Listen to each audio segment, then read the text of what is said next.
Look at how big his feet are. He's got like that low muscle density that you need to be a good Is he making fun of me already? I know who I married. Sometimes I have to remind myself that I picked him. This is the PEAX Thrive Vodcast, raw, real, built for Western hunters. In this Thrive Vodcast episode, I'm in the kitchen dialing in 2 custom freeze-dried meals that are going with me on the mountain on my upcoming hunts. A Deluxe Mexican-style Scramble and Carnivore ice cream. Yes, I did say ice cream. My goal with this episode is 2 parts. 1, maybe it will get you thinking about how you can take control of your food and fuel your performance on the mountain.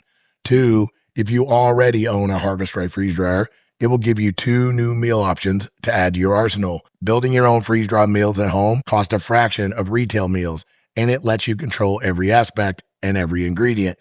It gives you the ability to control quality and quantity. It gives you meals you actually look forward to eating on the last day of a hard mountain hunt.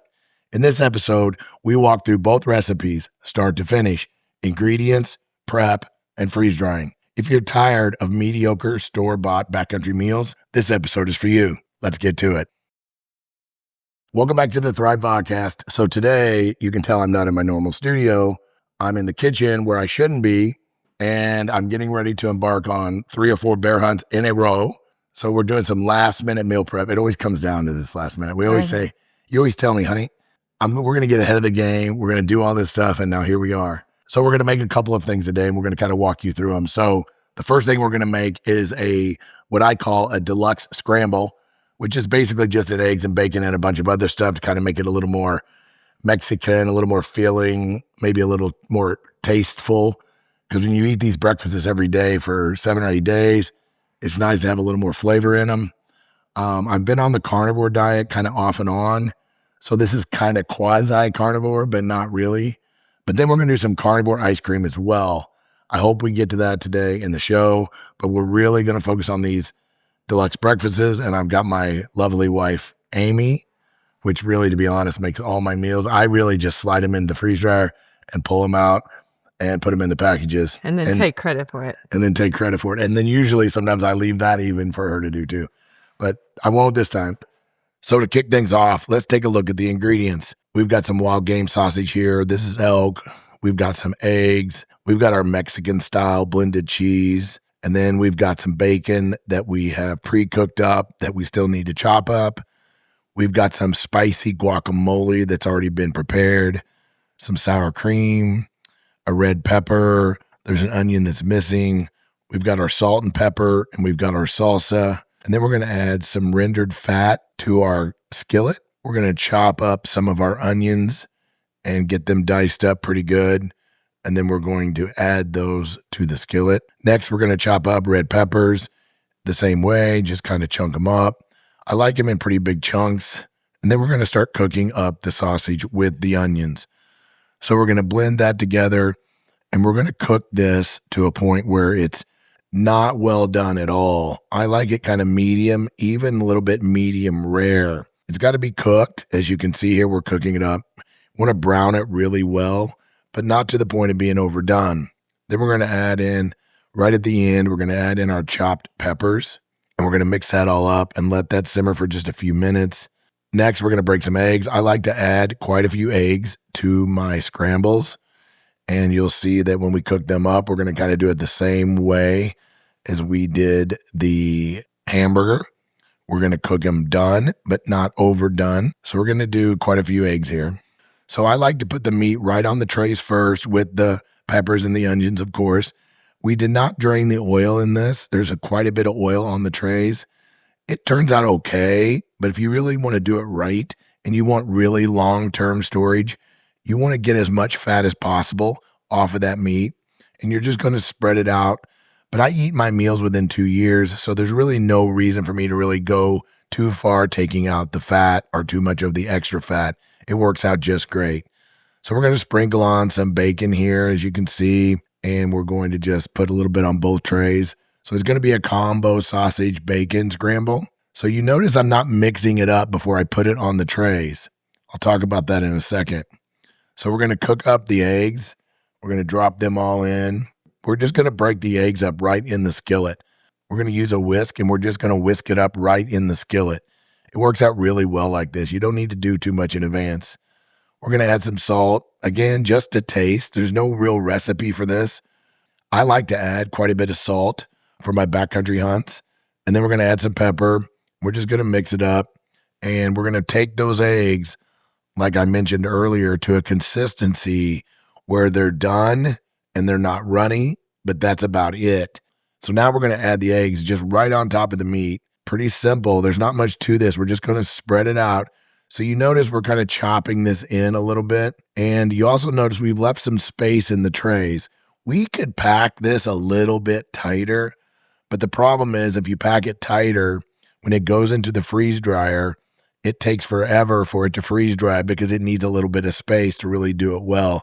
So we're in a hurry here on this hunt, so we're going to leave a little bit of space with those. So we're just going to chop those eggs in right on top of the meat. Again, you can go above the trays. These are the Harvest Right large freeze dryer trays. You can go a little bit above the trays, but not too much, because if you get it too thick, it just doesn't freeze dry very well. We're going to add 2 types of salsa to ours. I love salsa in my Deluxe Scrambles. So we're going to add some salsa here on this base layer. This is more of a picante type salsa. Then we're going to add some cheese. Again, there's no real recipe here. You just add as much or as little as you like. Cheese freeze dries extremely well. So now, once we got that in the trays, these are metal trays. So we're just going to pop this in the oven. We're going to put it on low broil for like 5 or 6 minutes is all. And then we're going to pull it out. And as you can see, it's got a little brown toasty on the top of the cheese. That looks just about right. So as I said, now we're going to add that second little batch of salsa on top, a little bit more of a normal traditional salsa. And then we're going to mix some sour cream around on top. You notice how we're just globbing this on and dropping it on? Because once it comes out of the freeze dryer, we're going to chop up the dry product. So all of it gets mixed up pretty well anyway. So you don't have to go through a lot of work to spread it all out on the trays. You just kind of put it around random. And we're going to do the same thing with this spicy guacamole. We're just going to spread it around on the trays. And again, when we chop it up, it's going to come out just great for our meal bags. Once we get it on the tray, just like the sour cream, we're going to spread it around a little bit so that it just decreases the surface area so that it freeze dries a little better. We've got both of our trays here now. So now we're going to grab our lids from Harvest Right. I highly recommend that you get a set of these lids. It makes life so much easier. So we're snapping these lids onto these large trays, and then we're going to take it to the freezer. So now we're going to freeze this food before it goes in the freeze dryer. It works extremely well if you take the time to do this step. We're just going to put them in the freezer here, let them set overnight is all it really takes, get them frozen, and then they're ready to go. Next up, we're going to talk about Carnivore ice cream. So Brian Call has been on the Carnivore now for a couple of years, and I got to give him credit for this recipe that we're going to show you. He makes this stuff all the time. He's addicted to it. He's going to turn into a little fat kid. He's eating so much of this whipping cream, but he freeze dries the heck out of this. And this is my first time doing it. So I'm using his recipe, and I want to give him full credit, and I appreciate him sharing it. It's a pretty traditional Carnivore ice cream recipe, but it is incredibly good. So we're going to work through this recipe for our second batch of food that's going to go into our freeze dryer. So let's go through the ingredients here. We've got salt, we've got heavy whipping cream, we've got our egg yolks, we've got honey, cocoa powder. You can add this or not, and then we've got vanilla. So we're going to mix in our egg yolks first into a bowl. Next, we're going to grab this heavy whipping cream, and we're just going to blend that in. This is not a huge batch, but again, I'm in a hurry, so I'd like to take this on a hunt, so we're mixing this up. We're going to add our vanilla to our batch, and then we're going to add a little bit of salt. I like to add a lot of salt in my backcountry meals because of your loss of electrolytes. And then we're going to add in that cocoa powder that's been mixed with water to help it mix up a little bit better. Again, that cocoa is just totally optional. So we're just going to blend that up to a really good consistency. And once we get it mixed up to the point we feel we've got it covered, then we're just going to add it to our ice cream maker. This thing works extremely well. So now we're going to add just some ice to the ice cream maker, and we're only going to add enough ice to get it up to the top of the ice cream that's in this container. This container makes 6 liters, and we've got far less than that. So we're going to add in some ice cream salt or rock salt to the top. You could probably get by adding a little bit less than this, but it really helps the freezing operation. So we turned it on and we're going to let it run for about 8 minutes. We're going to take it off. We're going to add in our honey. So we're just going to drizzle this honey in all around in it. It's really better if you add the honey after it's been running for about 8 minutes. It keeps it from clumping up and binding up. If you have one of those ice cream makers that is spinning while you can take the lid off, that's even better. But this one does not work that way. So now we're going to put our lid back on and we're going to run it for about 20 to 30 minutes, probably about 30 minutes. Once the 30 minutes are up, we're going to pull the lid off. We're going to pull out our container and we're going to see how this turned out. This container is like a 6 liter. I can't wait to make that much Carnivore. So now my wife's going to give it a taste. That was part of my problem with this batch is my family got involved and ate about half of my Carnivore ice cream for my trip. Yeah, it's pretty dang good. I think my family likes it better than normal ice cream. Now we've got to put them in the Harvest Right silicone little square trays. So we're going to pull out the blender and we're going to scoop out all the ice cream into a bowl. And then we're going to fill up each one of these little squares. Now the trick here is to fill these up about 3/4 of the way. This ice cream will expand a little in the freeze dryer. You've got to make sure, this is important, you've got to make sure that you freeze this tray really hard. If it goes into the freeze dryer partially frozen, they will puff up to double their size and it'll be kind of a problem. So now we've got these about 3/4 of the way full and we're going to put these in the freezer. We're going to grab our lid, snap it on, and then it's going to slide right into the freezer. And we're going to freeze this hard. So in this final segment, I did not have time to film the actual ice cream and the Deluxe Scramble coming in and out of the freeze dryer. So I used some other footage, but I'm going to talk you through the process so you get the general idea. So we're going to take our frozen trays and slide them right into our Harvest Right freeze dryer. Again, this is the large version. The medium is probably fine for most people. That's an avocado power salad. It's incredible.